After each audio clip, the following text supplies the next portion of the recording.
bienvenue à une nouvelle leçon du 5e chapitre du cours pour programmeurs Java intitulé Conteneurs et contenu. Alors tout de suite le parcours, on va voir les composants graphiques,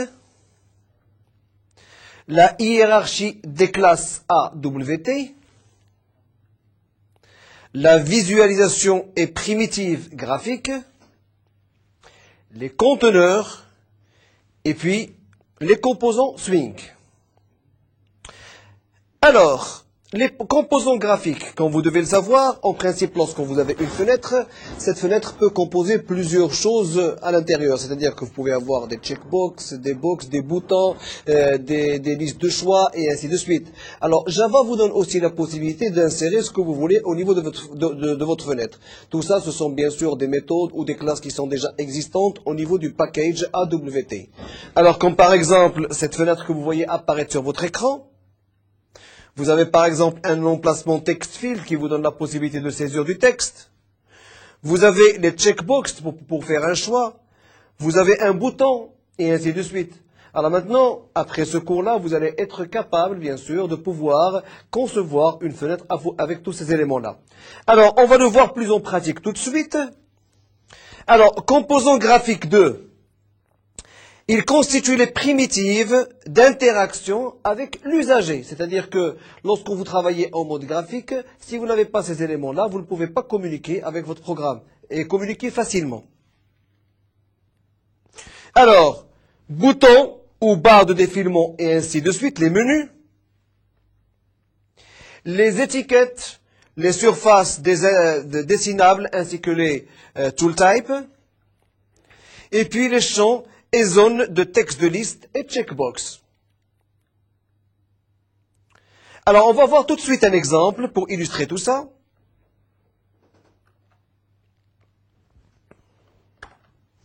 Alors, nous avons un exemple maintenant de la fenêtre que vous venez de voir, c'est-à-dire une fenêtre où il y a une zone de texte où vous allez saisir une information. Alors, en fait, c'est un programme qui va faire la conversion entre la lyre et l'euro, par exemple. Alors, bien sûr, le programme, il est là, donc il y a tout ce qu'il faut pour créer la fenêtre, pour créer le bouton, pour créer la zone de texte, pour prendre des valeurs par défaut. Et ensuite, lorsque vous insérez le chiffre que vous voulez, que ce soit en livre ou en euros, en lire ou en euros par exemple, automatiquement, il va bien sûr la transformer. Alors, on va compiler ce programme pour le voir, et puis on va l'exécuter. Alors, vous voyez apparaître la même fenêtre que vous avez vue sur le slide, c'est-à-dire une fenêtre où il y a une zone de texte qui vous invite à saisir un chiffre, par exemple, et bien sûr de faire la conversion entre la lyre, bien sûr, ou l'euro. Alors, je suppose, par exemple, que je vais saisir 100. Alors, en euros, par exemple, en la convertissant, on va recevoir, bien sûr, le chiffre correspondant. Avec, bien sûr, un programme qui gère les événements pour pouvoir fermer la fenêtre en cas de besoin. Alors, vous aurez l'occasion de voir cet exemple beaucoup plus en détail après.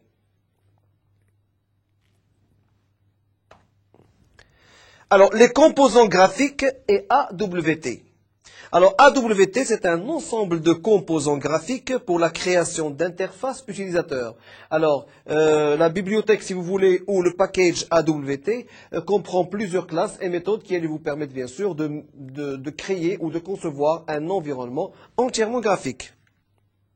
Il est indépendant de la plateforme. Et ça, c'est un très grand avantage parce que maintenant, vous ne devez pas être sous Windows pour pouvoir préparer un environnement graphique. L'environnement graphique est indépendant de la plateforme. C'est-à-dire que on va revenir maintenant à la première leçon, c'est-à-dire que vous êtes avec un programme qui est complètement orienté au objet d'une part, et c'est un programme qui dispose d'une machine virtuelle, c'est-à-dire que tous les programmes sont d'abord compilés avec une machine virtuelle, et la machine virtuelle nous crée un fichier .class qui est exécuté sur toutes les plateformes ou interprété sur toutes les plateformes.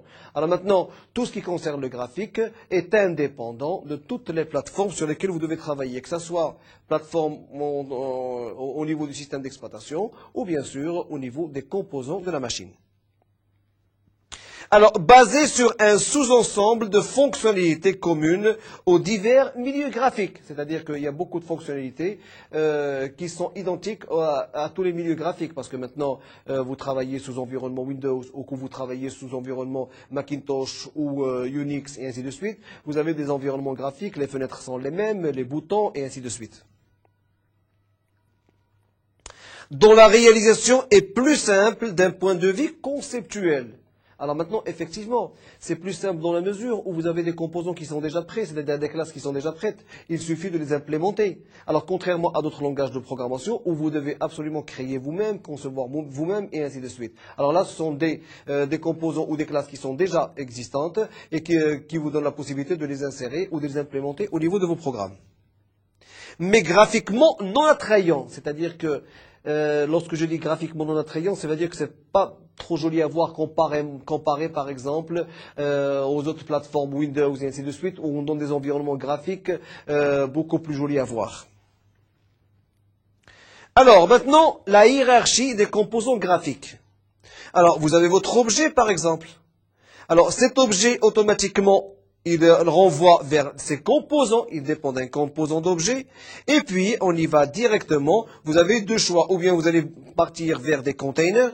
Alors les containers qui contiennent bien sûr les fenêtres, les panneaux, les frames, les dialogues, les applets, ou bien sûr vous avez tous les composants avec lesquels vous pouvez travailler au niveau d'une fenêtre, à savoir les labels, les boutons de choix, les checkbox, les boutons normaux, les text components, les canvas, les text fields, les text area. Alors tout ça, bien sûr, ce sont des composants que vous pouvez éventuellement insérer au niveau de votre fenêtre qui va être conçue. Alors, java.awt.components, donc les composants. C'est une classe abstraite d'où viennent tous les composants graphiques. Elle résume les méthodes communes. Alors, il y a une interaction avec la souris et le clavier, donc il y a déjà des classes qui sont déjà présentes, qui permettent de faire les interactions entre le clavier et la souris. Les interactions avec le milieu graphique, donc la gestion de dimensions, position, visualisation, impression, rapport avec le système d'exploitation, et ainsi de suite. Alors là aussi, on va revoir le composant graphique, donc c'est toujours la même fenêtre qui allait s'ouvrir. C'est juste pour vous rappeler un petit peu les deux choix que vous avez au niveau des composants. Ou bien vous partez en container, ou bien vous allez créer la liste de tous les éléments en vert, tout à fait à droite. Alors, java.awt.button. Donc c'est un composant qui déclenche une action quand on les presse. Donc là, c'est un composant que vous pouvez insérer au niveau d'une fenêtre et en le cliquant, par exemple, vous créez un événement. Alors maintenant, si vous créez un code pour cet événement, ce code sera bien sûr exécuté chaque fois que l'événement se produit. Ils sont munis d'une étiquette qui en indique la fonction. Parce que maintenant, sans étiquette, vous ne pouvez pas avoir de boutons. Surtout si vous en avez plusieurs au sein de la même fenêtre. Si ils ne sont pas bien sûr étiquetés, vous ne pouvez pas savoir tel bouton il fait quoi et tel bouton il fait quoi. Au moment de l'activation, ils informent qui s'est enregistré dans l'événement. Alors effectivement là, et on va le voir beaucoup plus en détail lorsqu'on parlera d'événements, c'est que lorsque vous allez cliquer, c'est-à-dire que vous allez enclencher un événement. Alors encore une fois, cet événement va, si vous avez écrit un code qui allait recevoir cet événement, vous allez tout de suite être averti et enclencher ou exécuter le programme que vous avez bien sûr saisi dans le sens du clic de ce bouton-là. Java.awt.label. Ce sont des étiquettes de texte employées pour fournir des informations à l'utilisateur. Alors effectivement, ce ne sont pas des boutons, ce ne sont pas des zones de texte, mais ce sont des étiquettes, des labels qui vont servir maintenant pour aiguiller l'utilisateur. C'est-à-dire si vous avez un champ texte, à côté vous avez une étiquette qui va vous mentionner de quel champ il s'agit. Peuvent être alignés de diverses manières. Ne sont pas interactives et ne génèrent pas d'événements particuliers. Effectivement, ce sont des étiquettes. Ils ne sont là juste pour nous dire telle ou telle chose, pour nous mentionner cet objet texte, il sert à quoi, ce bouton, il sert à quoi. Donc en principe, il n'y a pas d'événement spécial, on ne peut pas cliquer dessus, donc on ne génère pas d'événement particulier. Java.awt.textfield. Ils permettent à l'utilisateur d'introduire et modifier une seule ligne de texte. Alors maintenant, si vous êtes amené par exemple à saisir du texte, vous avez le text field par exemple qui va vous permettre de donner un curseur sur place et de vous permettre de la saisie d'un texte, mais de ne pas dépasser une ligne de texte. Gère automatiquement le défilement horizontal, c'est-à-dire que chaque fois que vous allez insérer un caractère, automatiquement le curseur se déplacera horizontalement pour vous donner la possibilité d'en saisir un autre. Celui qui s'enregistre peut être informé des modifications en cours. Java.awt.textArea. Ce sont des surfaces que l'on peut éditer, couvrant plusieurs lignes et colonnes. Alors maintenant, contrairement à la commande qu'on vient de voir précédemment, alors le composant précédent, il nous permettait d'écrire sur une seule ligne. Alors maintenant, contrairement à ce composant-là, le texte area vous donne la possibilité d'écrire sur plusieurs lignes.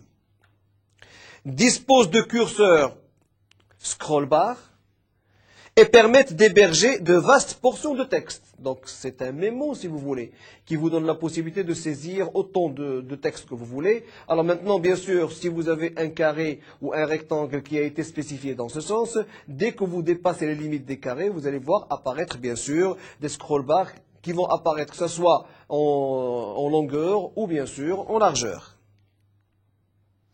Java.awt.checkbox. Contrôle muni d'étiquettes qui peuvent assumer deux états, sélectionnés ou non sélectionnés. Alors maintenant, si vous êtes amené à faire des choix, alors on peut utiliser des checkbox. Chaque checkbox aura une étiquette bien précise. Et en cliquant sur un checkbox, ça veut dire que vous avez sélectionné ou vous avez fait un choix bien précis. Et bien sûr, pour ce choix-là, vous avez un événement qui allait être déclaré. Et automatiquement, si vous avez un code qui allait bien sûr, qui en fonction de cet événement va travailler, automatiquement vous allez être averti pour pouvoir exécuter ce code. En interagissant avec la souris, il change d'état, effectivement. C'est-à-dire que lorsque vous travaillez, par exemple, au checkbox, vous cliquez sur un premier checkbox. Lorsque vous cliquez sur un deuxième checkbox, le premier sera désactivé. Et c'est le deuxième qui sera activé. Donc, ils interagissent avec la souris et changent d'état. Alors, toujours en checkbox, ils peuvent être regroupés pour que la sélection d'un élément détermine la désélection de tous les autres éléments du groupe.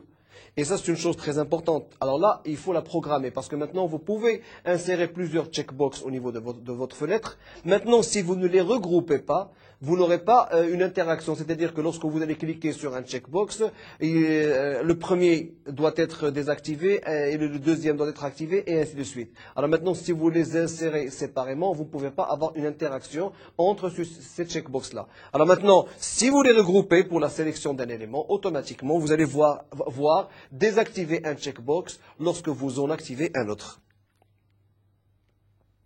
Java.awt.choice. Alors, menu déroulant qui permet de sélectionner un élément à l'intérieur du list. Alors, comme on dit par exemple en langage visuel basique, c'est les combo box si vous voulez, ou data combo. C'est une liste au choix qui vous permet d'avoir un contenu et de choisir un élément de cette liste-là. Gère dynamiquement la liste des items. C'est-à-dire que maintenant, si par exemple vous êtes connecté à une base de données, donc il peut automatiquement, la base de données peut alimenter ce composant en temps réel et vous pouvez avoir d'une manière dynamique tous les éléments qui sont à l'intérieur. Informe tous les objets enregistrés à chaque fois que l'utilisateur modifie l'élément sélectionné. Java.awt.list. C'est un composant qui visualise, ou des composants qui visualisent des listes d'items qui peuvent être sélectionnés en groupe. Alors lorsqu'on parle de liste, parce que vous avez deux choix, ou bien par exemple vous pouvez lier une liste à une base de données ou à une table pour en sortir les informations qu'il y a à l'intérieur. Sinon vous avez la possibilité de saisir vous-même vos items. D'accord? Alors, dans ce cas, c'est vous qui allez saisir les items qui sont à l'intérieur, bien sûr, de cette liste. Gère de manière dynamique la liste des items. Informe les objets enregistrés des modifications relatives à la sélection courante. Alors maintenant, lorsque vous faites une sélection, il y a un événement qui va être créé, et cet événement va être créé suivant le choix que vous avez fait. java.awt.scrollbar. Alors, c'est un curseur qui permet de sélectionner graphiquement une valeur comprise dans un intervalle.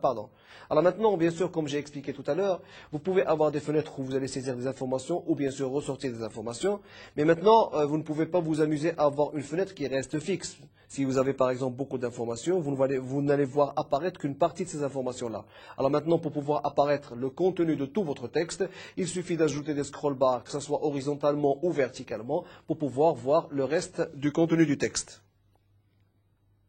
On peut en définir la valeur minimale, maximale et la valeur de départ et la dimension du curseur. C'est-à-dire que lorsque vous allez introduire un scroll bar, effectivement, vous pouvez donner les limites, c'est-à-dire la valeur minimale, la valeur maximale, et la valeur par défaut. Si par exemple, vous voulez que la fenêtre soit visualisée tout à fait au milieu. Donc, il faut bien sûr pointer le curseur tout à fait au milieu. Et vous avez aussi la possibilité de jouer sur les dimensions de ces scroll bars. Tout dépend bien sûr de votre fenêtre. Si vous avez une fenêtre qui est très remplie et que le scroll bar pourrait éventuellement vous prendre un petit peu de place, vous pouvez réduire bien sûr la largeur de ce scroll bar. Quand ils sont repositionnés, ils informent les objets enregistrés du changement, effectivement. Donc lorsqu'ils sont positionnés sur votre texte, automatiquement lorsque vous cliquez sur barre inférieure ou barre supérieure, il y a l'événement, bien sûr il y a un événement qui se crée et automatiquement vous allez voir apparaître le texte du dessus ou le texte du dessous, sinon à droite ou à gauche. java.awt.canva. Alors, c'est une surface bidimensionnelle employée pour créer des sous-classes définies par l'utilisateur sur lesquelles dessiner ou relever des actions ou des événements réalisés par l'utilisateur. Alors, le Canva, effectivement, c'est comme un Canva normal. Il vous donne la possibilité de saisir des informations en temps réel sur ces Canvas-là. Et ces informations seront bien sûr prises en considération au niveau de votre programme, si bien sûr vous saisissez un source dans ce sens.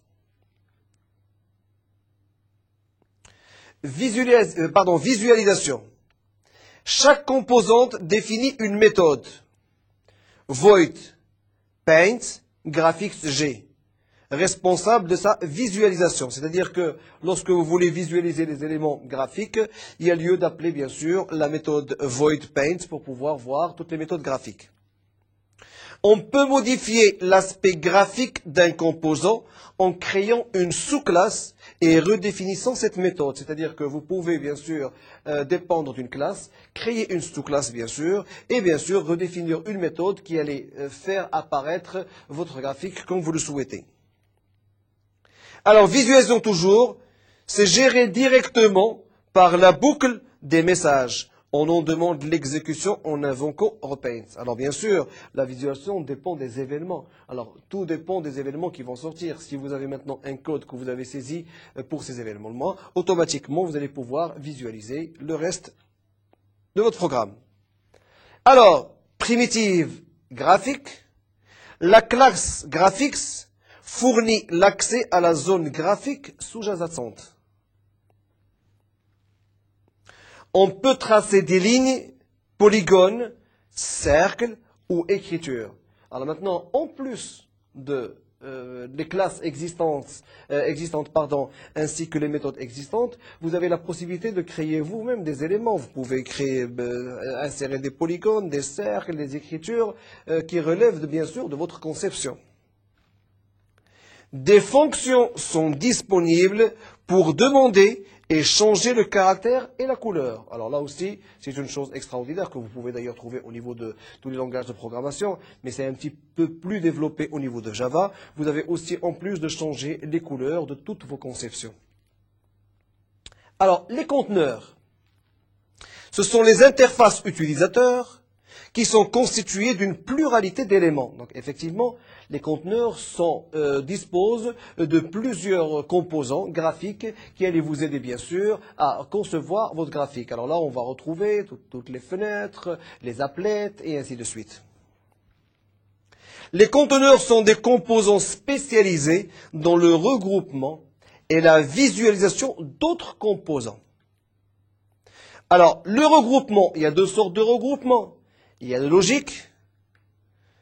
Quels composants sont corrélés entre eux? Et il y a bien sûr le physique. Dans quelle position réciproque se trouvent les différents composants? Et quelle dimension prennent-ils? Alors, vous avez, au niveau du regroupement, vous avez votre container. Alors, vous pouvez bien sûr ajouter des composants. Sinon, vous pouvez bien sûr supprimer des composants qui se trouvent à l'intérieur du container. Alors, ce container-là, bien sûr, il y va du soit qui va ressortir des composants avec lesquels vous pouvez travailler. Voilà, donc les composants, ils vont dépendre automatiquement de votre container. Et là, bien sûr, ils vont être regroupés d'une manière logique ou physique. Alors, hiérarchie des conteneurs cette fois-ci. Alors, là aussi, on reprend le même schéma. Mais là, vous avez la possibilité d'avoir des composants qui sont eux-mêmes composés d'autres composants. C'est-à-dire que vous pouvez avoir un conteneur et vous pouvez avoir un composant qui jouera le rôle d'un conteneur et qui lui-même sera bien sûr considéré comme des composants. Alors, je revois un petit peu la hiérarchie des conteneurs. Alors là aussi, vous avez les composants, mais lorsque vous passez au conteneur, vous avez tous les éléments ou tous les composants avec lesquels vous pouvez travailler, à savoir Windows, les fenêtres, panels, les panneaux, frames, donc c'est les petites fenêtres à l'intérieur de votre page bien sûr, les dialogues ainsi que les applets. Alors, java.awt.container. Donc, il renferme en son sein d'autres composants AWT. Donc, vous avez d'autres composants au niveau du container. Il maintient une liste des objets qui sont contenus et fournit des primitives pour ajouter ou retrancher des composants. Alors là, vous avez la possibilité, effectivement, au niveau du container, comme on l'a déjà vu au niveau du schéma précédent, vous avez la possibilité d'ajouter des composants comme vous avez la possibilité d'en supprimer. Pour utiliser divers algorithmes pour positionner les objets contenus. Et bien sûr, peut à son tour être contenu dans un container. Et c'est le schéma qu'on vient de voir, c'est-à-dire qu'on peut avoir un container qui est composé de plusieurs composants, et parmi les composants, on peut retrouver un sous-container qui lui-même est composé de plusieurs composants. Alors, java.awt.window. C'est un conteneur qui correspond à une fenêtre, une portion d'écran, contrôlée par le système d'exploitation sous-jacent. C'est-à-dire que vous avez la possibilité, bien sûr, de créer des fenêtres sur des fenêtres. Alors là, au niveau de cette méthode-là, il vous donne la possibilité, bien sûr, de contrôler une fenêtre par le système. Alors, java.awt.window toujours ne peut être construite que comme dépendante d'une autre fenêtre.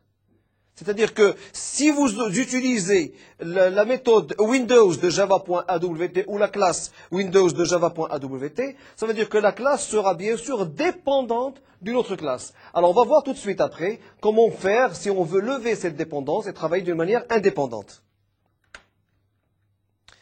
N'a ni bord ni menu. Donc c'est une fenêtre qui est normale, qui n'a pas de bord, qui n'a pas de menu. Et qui peut être placé en premier ou en arrière-plan. Alors généralement, on l'utilise pour les arrière-plans, pour avoir un fond et ainsi de suite. Java.awt.frame. Ce sont des fenêtres indépendantes. Et là, je vais revenir au web. Lorsque vous travaillez sur Internet, sur n'importe quel explorateur, que ce soit Netscape ou que ce soit Internet Explorer, vous avez la possibilité de voir des fenêtres qui sont composées de fenêtres indépendantes. C'est-à-dire que vous pouvez avoir une fenêtre à gauche où il y a des menus, mais qui reste indépendante de la fenêtre de droite. Alors lorsque vous cliquez sur la gauche, vous voyez apparaître des changements au niveau de la fenêtre droite sans avoir à changer la fenêtre de gauche. C'est ce qu'on appelle les frames. Alors là aussi, Java nous donne la possibilité de créer des frames au niveau d'une fenêtre. Donc vous pouvez créer un graphique avec plusieurs frames et des frames qui restent indépendantes. Alors frame reste différente de Windows. Windows, c'est une fenêtre qui est dépendante. Frame, c'est une fenêtre qui est indépendante. constitue la fenêtre d'application typique. Effectivement, lorsque vous allez préparer un programme, vous devez absolument utiliser l'objet frame pour avoir votre fenêtre typique avec laquelle vous allez travailler. Une frame est munie d'un titre, d'un cadre, de poignées pour en modifier les dimensions et d'une barre de contrôle. Et c'est ce qu'on vient de voir. On l'a vu au niveau de l'exemple de tout à l'heure, comme on l'a déjà vu au niveau de la leçon précédente. Lorsqu'on utilise la classe frame, si vous voulez, ou la méthode frame, automatiquement vous avez une fenêtre comme les autres fenêtres, avec bien sûr un titre, avec des composants de redimensionnement, avec bien sûr la croix rouge qui vous permet de fermer la fenêtre, et ainsi de suite. Peut héberger un menu. Contrairement à la fenêtre Windows, elle ne peut pas héberger un menu. Alors, la fenêtre Frame peut héberger un menu. Java.awt.dialogue. C'est une classe qui permet la réalisation de fenêtres de dialogue modales ou non modales. Alors, je m'explique. Généralement, lorsque on va revenir aux exceptions, donc au niveau de toutes les leçons, on a parlé des exceptions. Alors, les exceptions, ce sont, par exemple, les problèmes qui risquent de se poser en exécutant un programme. Alors, on vous a montré comment faire lors des leçons précédentes pour pouvoir, bien sûr, prendre connaissance de ces exceptions-là et de les capturer et d'écrire un code pour pouvoir, bien sûr, sortir des messages à l'utilisateur pour ne pas faire planter la machine. Alors, maintenant, ces messages-là peuvent être sous forme de dialogue. Alors, boîte de dialogue, modale ou non modale. La différence qu'il y a entre modal et non modal, c'est que si c'est une fenêtre qui est modale, ça veut dire que c'est une fenêtre qui va sortir et qui va attendre une réponse de vous. Ça veut dire qu'on ne peut rien faire. On ne peut pas toucher à la fenêtre de Windows ou, si vous travaillez sur un autre environnement, sur l'environnement que vous voulez, sans avoir répondu à cette fenêtre-là. Alors maintenant, si vous cliquez sur non modal, si vous choisissez le non modal, ça veut dire que c'est une fenêtre que vous pouvez réduire et travailler autre chose, et puis répondre à cette fenêtre après. Alors là, vous avez la possibilité de choisir entre modal et non modal. On peut créer une fenêtre de ce type uniquement à partir d'une frame existante. Effectivement, lorsque vous ne pouvez pas utiliser le type dialogue si vous n'avez pas déjà de fenêtre existante. Donc, lors de l'exploitation au niveau d'une fenêtre existante, s'il s'agit par exemple d'une exception et qu'il faut absolument en sortir un message d'erreur, donc vous allez utiliser bien sûr la méthode dialogue, et cette méthode dialogue en modal ou non modal ne sera appliquée que si vous avez bien sûr une fenêtre qui existe. Java.awt.panel. C'est un conteneur qui, à son tour, contenu et facilite le regroupement logique et la disposition de chaque composant. Alors, bien sûr, les panneaux, c'est ce que, avec Windows, avec par exemple Microsoft Visual Basic, vous avez la possibilité de créer aussi des panneaux où vous pouvez regrouper tous vos composants. Alors, l'avantage que vous avez dans tout ça, si par exemple, vous voulez avoir une liste de composants et que vous voulez désactiver, vous n'allez pas vous amuser à désactiver composant par composant. Alors maintenant, si vous voulez regrouper au niveau d'un panneau, c'est-à-dire un panneau, automatiquement, il suffit de désactiver le panneau pour que tous les éléments qui sont à l'intérieur du panneau soient aussi à leur tour désactivés. Alors, composant swing, qui viennent de java.awt.container aussi, ils ont des fonctionnalités riches et modulaires. Pour chaque composant AWT, il existe au moins un correspondant swing. Alors, conteneur swing, c'est une vaste gamme de conteneurs.